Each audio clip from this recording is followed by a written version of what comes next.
আমি জানো আমি গম নোপোৱাকে মোবাইলে আমাক কন্ট্ৰোল কৰি আছে, টাইম বৰবাদ কৰি আছে, আমাৰ বুদ্ধিক আমাৰ মনত ৰখা শক্তিক কমাই আছে। আমি সবেই গম পাওঁ, কিন্তু কি কৰিম? এতিয়া মোবাইল ইউজ কৰাটো এটা মজবুৰি হৈ গৈছে, কাৰণ এতিয়াতো মোবাইলতেই সব কাম হয়। মোবাইল আমাৰ জীৱনৰ এটা লগৰ হৈ গৈছে।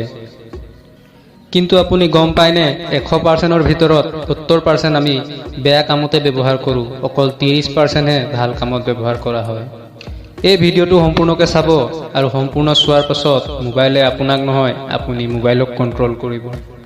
মোবাইল ব্যৱহাৰ কৰাটো একো আপত্তি নাই, কিন্তু আপুনি কেতিয়াবা মন কৰিছেনে কিবা কামত মোবাইলৰ স্ক্ৰীনটো অন কৰিলে সেইটো কাম পাহৰি বেলেগ কামত লাগি যায়, আৰু 10-15 মিনিট পাৰ হৈ যোৱাৰ পাছতো আপোনাৰ মনত নপৰে কি কামত মোবাইলটো লৈছিলে। আপোনাৰ মোবাইলত যিবিলাক নটিফিকেশ্যন আহে, এপ আছে, সেইবিলাক এনেকুৱা ডিজাইন কৰা হৈছে য'ত আপোনাৰ বেছিভাগ সময় মনটো তাতেই লাগি থাকে, আৰু সময়ৰ গমেই নাপায়, আৰু এপৰ মালিকবিলাক বেছি পইচা ইনকম কৰে। এতিয়াতো এইবিলাক আমাৰ আদত বনি গৈছে। ৰাতি হোৱাৰ আগত আপুনি যেতিয়া এলাৰ্ম সেট কৰিব মোবাইলটো লৈ, তেতিয়া ফেচবুকত 10-15 মিনিট, ইউটিউবত 20-25 মিনিট, আৰু হোৱাটছআপত 15-20টা মেছেজৰ ৰিপ্লাই দিয়াৰ পাছত মোবাইলৰ স্ক্ৰীন অফ কৰে, আৰু নটিফিকেশ্যন অহাৰ লগে লগে আকৌ মোবাইলটো অন কৰি লয়, আৰু এনেদৰে গম নোপোৱাকে মোবাইলে আমাক কন্ট্ৰোল কৰি আছে।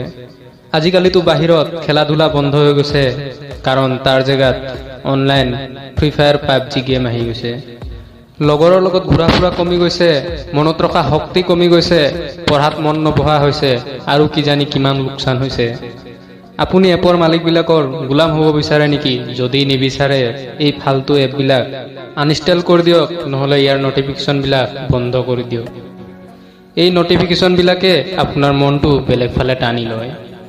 আপুনি মোবাইলটো লোৱাৰ আগত এবাৰ মনত কৰি লওক আপুনি কি কামত মোবাইলটো লৈছে, সেইটো কাম কৰি লওক আৰু মোবাইলটো থৈ দিয়ক।